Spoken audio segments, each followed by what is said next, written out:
প্রভাবকারী সাপিনী, যে কোনো রূপ নিতে পারে, সৈনিক, দ্বাররক্ষী বা যে কোনো ব্যক্তির। যদি সে এই কঠোর নিরাপত্তা দেখে তবে মনে করবে রাজা তাকে হত্যার প্রস্তুতি নিচ্ছেন এবং সে দ্বিধা না করে আক্রমণ করবে। তিনি আরও বললেন, আজ উৎসবের দিন, সূর্যাস্ত থেকে মধ্যরাত পর্যন্ত তুমি নিজে রাজার ঘরের সামনে বসে আল্লাহর ইবাদত করো। কিছু সৈন্যকে জঙ্গলে পাঠাও সাপের বাচ্চা আনতে। প্রাসাদের প্রধান দরজা থেকে রাজার ঘর পর্যন্ত প্রতি কয়েক পা পর পর বাচ্চা সাপ রাখো। তাদের সাথে এমন লোক রাখো যারা তাদের দুধ খাওয়াবে। আর সবচেয়ে গুরুত্বপূর্ণ, প্রাসাদের প্রধান দরজা থেকে রাজার ঘর পর্যন্ত সুগন্ধি ফুল ছড়িয়ে দাও, যাতে পথটি মিষ্টি সুবাসে ভরে যায়। হাকিম বললেন, এটি একমাত্র উপায় যা হয়তো সাপিনীর হৃদয় নরম করবে। বলা হয়, তোমার শত্রুকে সম্মান করো, তাহলে সে তার শত্রুতায় লজ্জিত হবে। হাকিম প্রাসাদ ত্যাগ করলেন। রানী দ্বিধা না করে তার সব নির্দেশ পালন করলেন।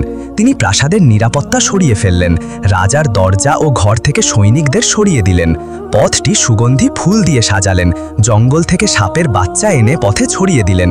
তিনি নিজে রাজার ঘরের সামনে বসে ইবাদত করতে লাগলেন, আল্লাহর কাছে প্রার্থনা করতে লাগলেন।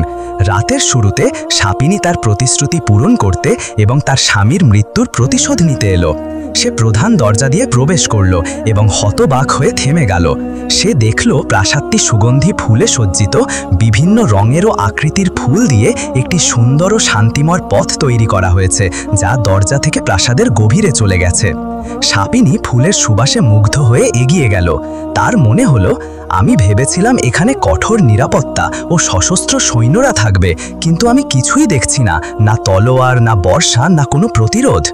বিস্ময়ের মধ্যে সে পথ ধরে এগিয়ে গেল। সে দেখল নিরীহ মুখের ছোট ছোট শিশুরা পথের দুপাশে বসে আছে।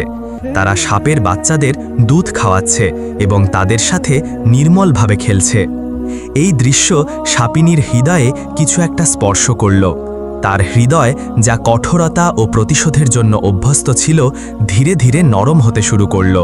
তার ক্রোধ কিছুক্ষণের জন্য মাতৃত্ব ও করুণার অনুভূতিতে রূপান্তরিত হল, কিন্তু শীঘ্রই সে তার শপথ ও প্রতিজ্ঞার কথা মনে করল।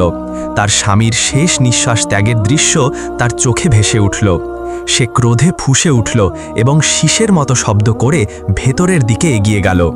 অবশেষে রাজার ঘরে পৌঁছে সে রানীকে দেখল, যিনি তার হাত জোর করে ইবাদতে মগ্ন, চোখে অশ্রু নিয়ে আল্লাহর কাছে প্রার্থনা করছেন। সাপিনী তার উপস্থিতি টের পেল। রানী উঠে দাঁড়ালেন এবং নম্রভাবে তার কাছে এগিয়ে গিয়ে বললেন, স্বাগতম, আশা করি তুমি এখানে পৌঁছাতে কষ্ট পাওনি। আমি জানি তুমি কেন এসেছ। আমি জানি আমার স্বামী বড় ভুল করেছে, যদিও তা অনিচ্ছাকৃত। তাই আমি তোমাকে বাধা দেব না, কিন্তু আমার একটি অনুরোধ আছে। আমাকে প্রথমে দংশন করো। আমি একজন বিশ্বস্ত স্ত্রী। আমি বেঁচে থাকতে আমার স্বামীর কষ্ট দেখতে পারি না। আমাকে তার আগে চলে যেতে দাও। এখানে সিফায়ুস থামল এবং রাজার দিকে তাকিয়ে বলল, বলো হে রাজা, সাপিনী কি রাজাকে দংশন করে তার স্বামীর প্রতিশোধ নেবে? সে কি তার শপথ পূর্ণ করবে? গল্প চালিয়ে যাওয়ার আগে এই প্রশ্নটি তোমাদের জন্যও হে প্রিয়জন, সাপিনী কি তার প্রতিশ্রুতি পূর্ণ করবে? সলাহউদ্দিন দৃঢ়ভাবে উত্তর দিলেন, না হে ধূর্ত শয়তান, সে তা করবে না। যখন থেকে সে প্রাসাদে প্রবেশ করেছে এবং তার জন্য তৈরি করা আতিথেয়তা দেখেছে, শিশুদের সাপের বাচ্চাদের দুধ খাওয়ানো দেখেছে, তার হৃদয় করুণায় গলে গেছে। তার ক্রোধ ইতিমধ্যে মিলিয়ে গেছে। রানীর আন্তরিক কথাগুলো তার বাকি ক্রোধ গলিয়ে দিয়েছে। সে শেষ পর্যন্ত একজন নারী এবং আন্তরিক বিশ্বস্ততা সব শপথ ও প্রতিশোধকে ছাড়িয়ে যায়। তার শপথ ও প্রতিজ্ঞার কথা বলতে গেলে সে তার অনুভূতির সাথে বিশ্বাসঘাতকতা না করার এবং ইচ্ছাকৃতভাবে কাউকে আঘাত না করার সিদ্ধান্ত নিয়েছে। সে নিজেকে কাছের জ্বলন্ত আগুনে নিক্ষেপ করল এবং আত্মহত্যা করল।